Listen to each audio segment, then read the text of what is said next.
Bien-aimés, je vous souhaite le bonjour dans la paix et la grâce du Seigneur notre Dieu. Nous sommes arrivés au 5e point de la nouvelle naissance. Je dis, Nicodème aurait dû savoir. Comme docteur de la loi, Nicodème aurait dû connaître la nouvelle naissance, car cette doctrine, cette notion a été prophétisée longtemps à l'avance par le prophète Ézéchiel. Et là-dessus, je vous emmène en Ézéchiel chapitre 36, versets 24 à 27. Mais je vais commencer depuis le verset 22. C'est pourquoi, dis à la maison d'Israël, ainsi parle le Seigneur l'Éternel. Ce n'est pas à cause de vous que j'agis de la sorte, maison d'Israël. C'est à cause de mon nom que vous avez profané parmi les nations où vous êtes allés. Verset 23. Je sanctifierai mon grand nom qui a été profané parmi les nations que vous avez profané au milieu d'elles. Et les nations sauront que je suis l'Éternel, dit le Seigneur, l'Éternel, quand je serai sanctifié par vous sous leurs yeux.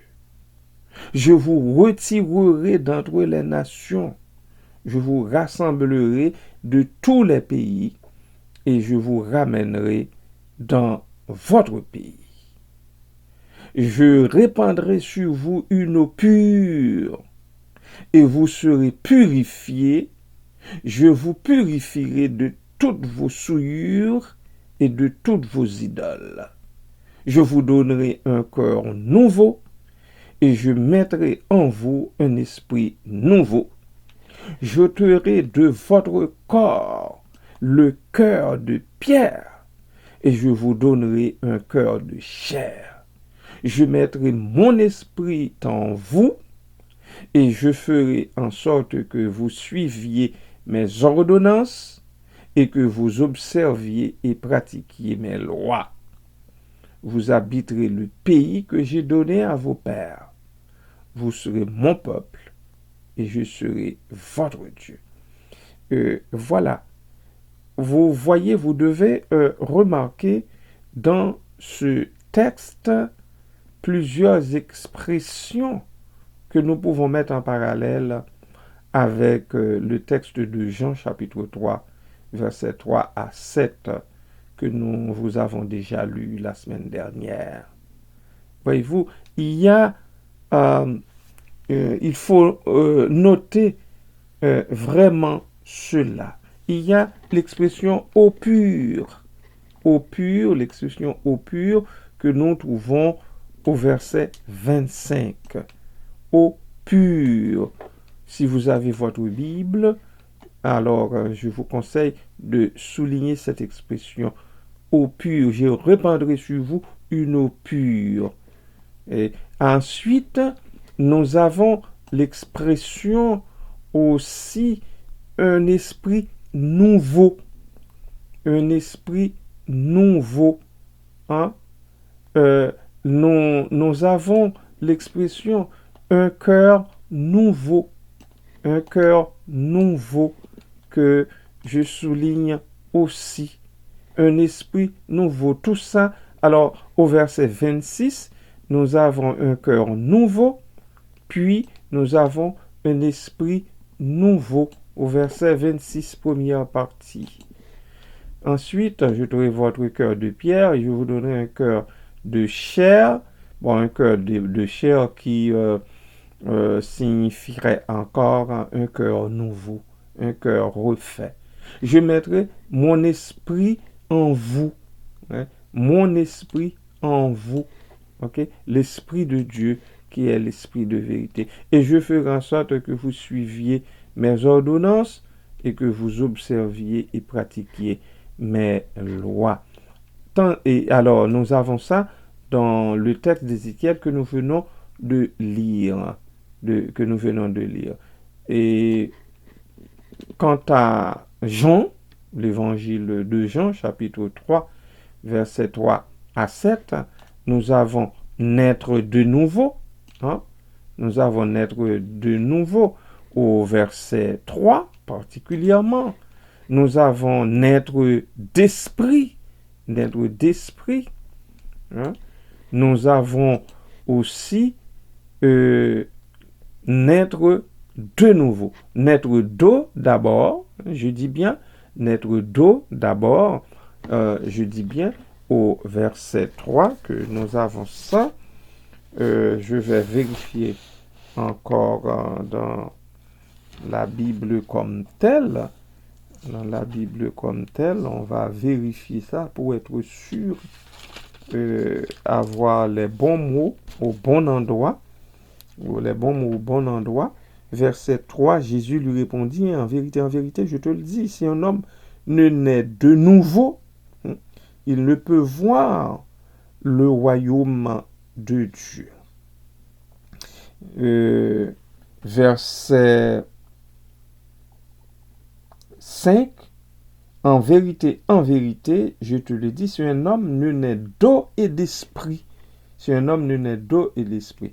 D'abord, si un homme ne naît de nouveau, nous dit l'apôtre Jean, vous voyez, ce qui correspond tout à fait au texte d'Ézéchiel que nous venons de lire. Si un homme ne naît de nouveau, nous avons vu ça au chapitre 36, verset 26. Nous avons un cœur nouveau, un esprit nouveau. Alors, tandis que ici, dans l'évangile de Jean, au chapitre 3, le Seigneur dit maintenant au verset 5, en vérité, je te le dis, si un homme ne naît d'eau et d'esprit, ne naît d'eau et ne naît d'esprit, il ne peut entrer dans le royaume. Il ne peut entrer dans le royaume de Dieu.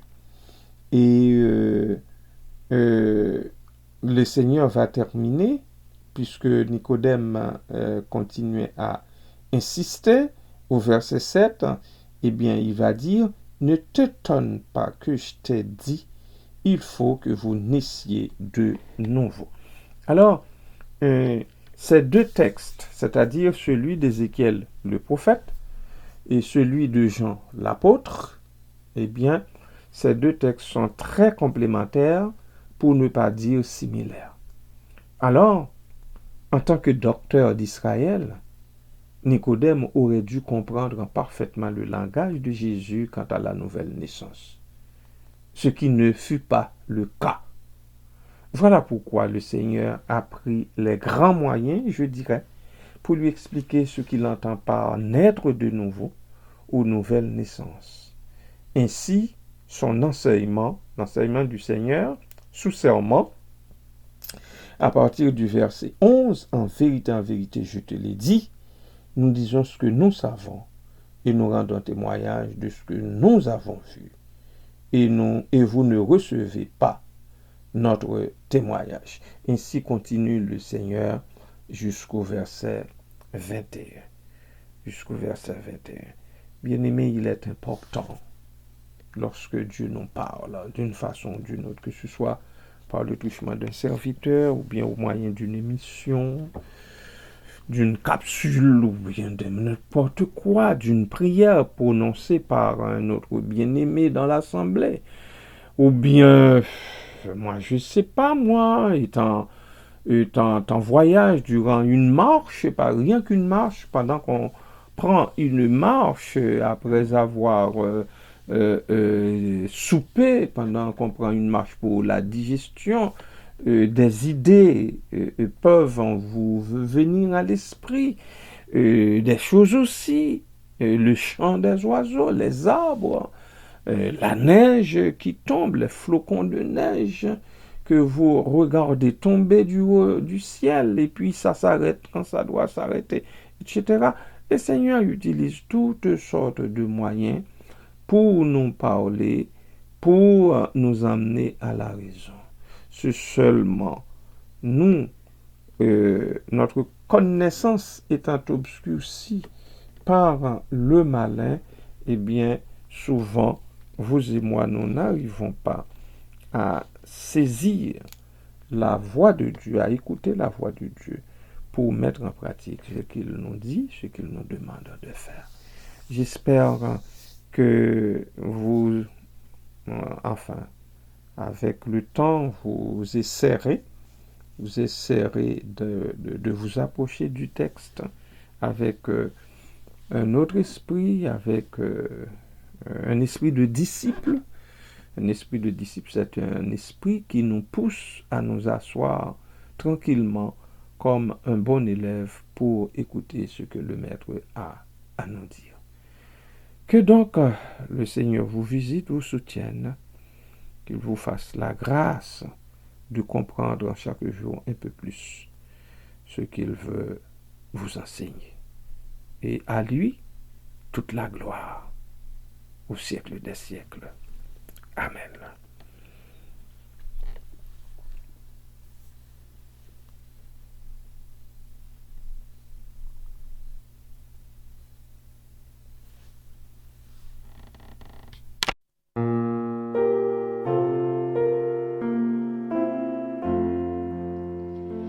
Saisis ma main craintive et conduis-moi. Fais que toujours je vive plus près de toi. Sans toi, mon tendre Père, pour me guider, je ne sais sur la terre comment marcher.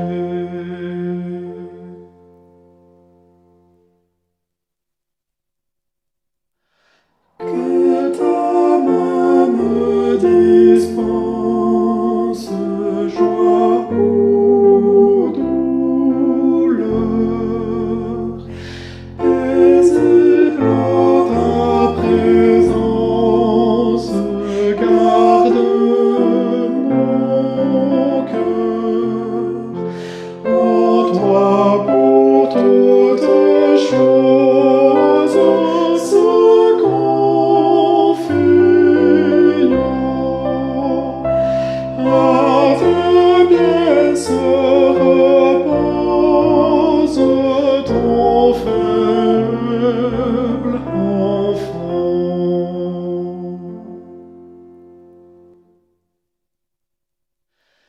Quand la nuit la plus noire te voilerait,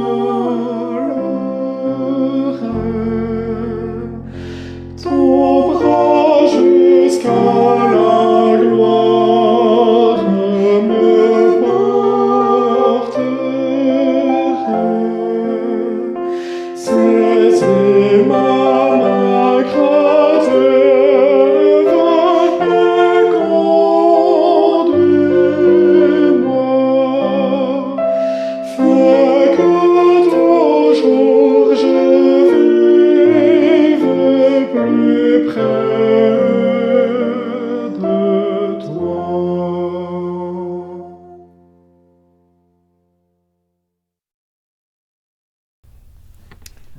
Papa, nous voici devant toi au début d'une autre semaine de labeur, de dur labeur, dans le cas de plusieurs. Nous voulons, ô Dieu, la déposer devant toi, devant ton saint trône, dès ce jour, Seigneur, dès l'aube de ce jour nouveau qui s'étend devant nous. Nous bénissons ton Saint-Nom pour la grâce que tu nous fais de nous y découvrir. Merci, Père, pour ton assistance. Merci pour ton amour, pour ta grâce, pour tes riches bénédictions. Merci infiniment, Papa. Nous te la présentons cette semaine, cette nouvelle semaine. c'est 5 ou 6 jours de va-et-vient entre la maison et les différents milieux de travail de tes serviteurs et servantes. Nous invoquons ton Saint-Nom, Seigneur, et nous te prions de faire en sorte que leur quart de travail passe comme si de rien n'était, en sorte que leur quart de travail leur apporte même beaucoup de bénédictions. Merci pour ça, papa. Qu'ils ne peinent pas en travaillant tellement. Oui, bien sûr, quand on exécute un travail, quand on fait un boulot, on peine. Mais, Seigneur, qu'ils puissent trouver beaucoup de plaisir dans ce qu'ils font, Seigneur, au lieu d'avoir à se plaindre, au lieu, oh Dieu, d'avoir à travailler avec beaucoup de répulsion. Fais-leur cette grâce, oh Dieu, tout en pardonnant leurs nombreux péchés. Fais-leur miséricorde. Merci pour ça, très saint Père céleste, en Jésus-Christ. Merci, Papa. Merci, Père. Ô Dieu, 3 fois Saint Père, miséricordieux et compatissant.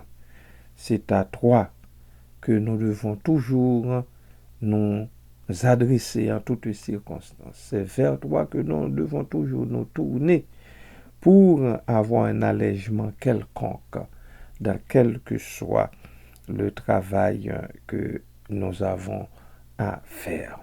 Merci, Père.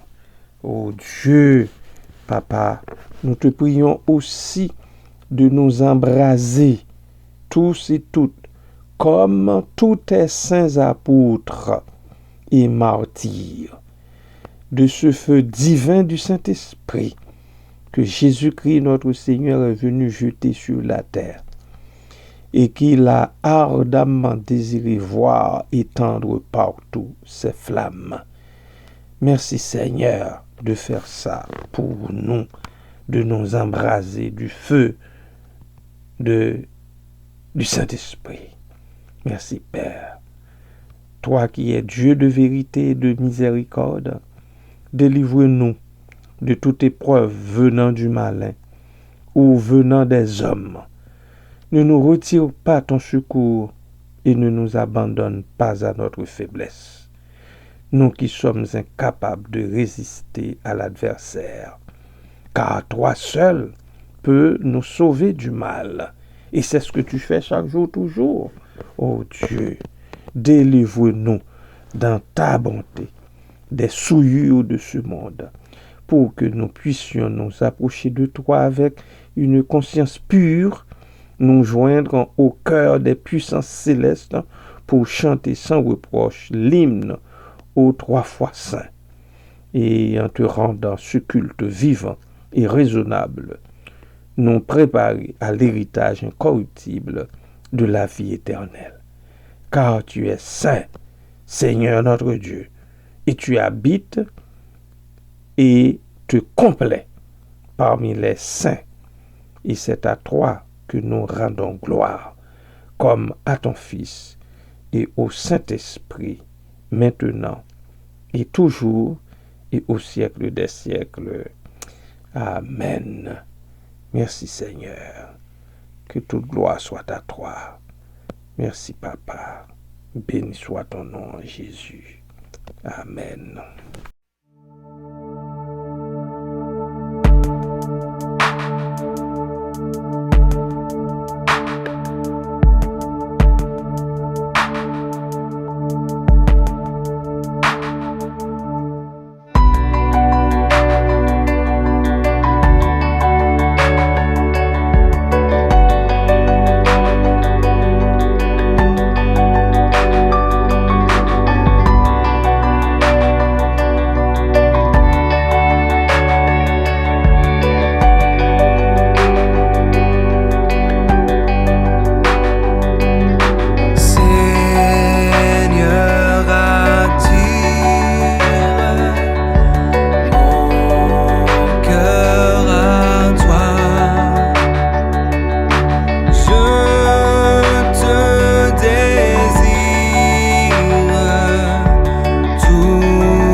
Oh, je m'avance